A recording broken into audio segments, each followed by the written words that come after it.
পুরো দক্ষিণবঙ্গ জুড়ে কয়েকদিনের ঝড় বৃষ্টির সম্ভাবনা রয়েছে। বেশি বৃষ্টি হতে পারে সপ্তাহের শেষে। কোথাও ভারী বর্ষণ, কোথাও আবার ভারী থেকে অতি ভারী বর্ষণের সম্ভাবনা রয়েছে। কোথাও কোথাও 40 থেকে 50 কিলোমিটার বেগে বইতে পারে ঝোড়ো হাওয়া, হতে পারে বজ্রপাতও।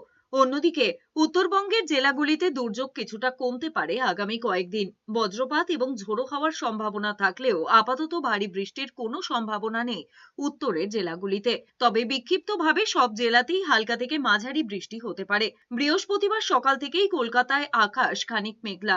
হালকা বৃষ্টি এবং বজ্রপাতের পূর্বাভাস রয়েছে শহরে। সঙ্গে 30 থেকে 40 কিলোমিটার প্রতি ঘন্টা বেগে বইতে পারে ঝোড়ো হাওয়াও। শুক্রবারও জেলায় জেলায় 30 থেকে 40 কিলোমিটার বেগে দমকা হাওয়া বইতে পারে। শনিবার থেকে দক্ষিণবঙ্গের প্রায় সব জেলাগুলোয় ঝড় বৃষ্টির পরিমাণ বৃদ্ধি পাওয়ার সম্ভাবনা রয়েছে। মঙ্গলবার থেকে ঝড় বৃষ্টি কিছুটা কমবে। মঙ্গল এবং বুধবার উপকূলীয় দুই জেলা ছাড়া আরো ভারী বৃষ্টির সম্ভাবনা নেই।